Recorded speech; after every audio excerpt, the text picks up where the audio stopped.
अब इस एक्सरसाइज का क्वेश्चन नंबर 23 करते हैं, जो कि वेरी इंपॉर्टेंट क्वेश्चन है। ये बोर्ड में सबसे ज़्यादा पूछा जाने वाला क्वेश्चन है। देखिए क्या कह रहा है, prove that the curves x equals to y square and x y equals to k cut at right angles if 8 k square equals to 1। सबसे पहले इस क्वेश्चन में ये समझो, कभी भी कर्व राइट एंगल पे कट नहीं करते। तो क्या करते हैं फिर, अगर उन कर्व के ऊपर जो टेंजेंट है अगर वो 90 डिग्री पे कट करती है तो हम कह सकते हैं कि कर्व मीट एट 90 डिग्री, यानी कि कट एट राइट एंगल।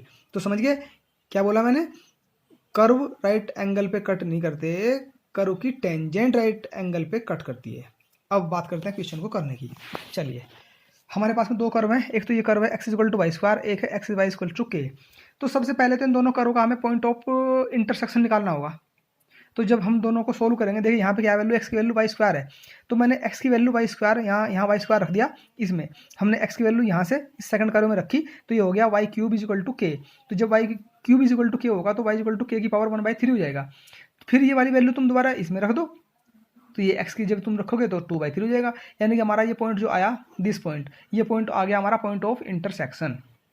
क्या हुआ, के की पावर 2/3 कोमा के टू द पावर 1/3। ये वैल्यू एक्स की है, ध्यान रखना है, और ये वाई कोऑर्डिनेट की है। अब हम करते हैं डिफरेंशिएशन, क्योंकि पहले हमें निकालना होगा m, फिर ध्यान रखना। देखिए मैं यहाँ पे आपको चीज़ बता देता हूँ। अब हमने पहले इसमें दो कर्व हैं, तो एक कर्व, पहले कर्व की स्लोप m1 निकालो, कैसे निकलेगी, डेरिवेटिव करके पॉइंट पुट करने पे। फिर दूसरा हमने निकाला m2, क्या करोगे, डेरिवेटिव निकालोगे, और फिर क्या पुट करोगे, पॉइंट ऑफ इंटरसेक्शन। दोनों पुट करके यहाँ पे आपके पास में m2 निकल जाएगा, यहाँ पे m1 निकल जाएगा।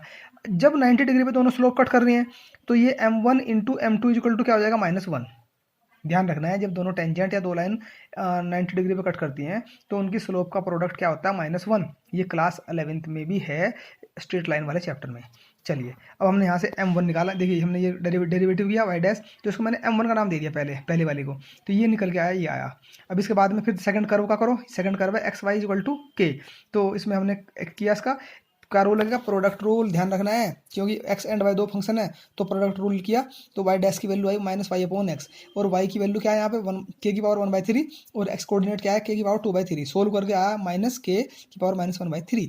क्योंकि अभी मैंने आपको समझाया, क्योंकि दोनों कर्व यानी कि उनकी टेंजेंट 90 डिग्री पे कट करती है, तो इसका मतलब उन दोनों की स्लोप का प्रोडक्ट -1 होगा। क्या बोला मैंने, दोनों कर्व की स्लोप का प्रोडक्ट -1 होगा। m1 into m2 is equal to -1।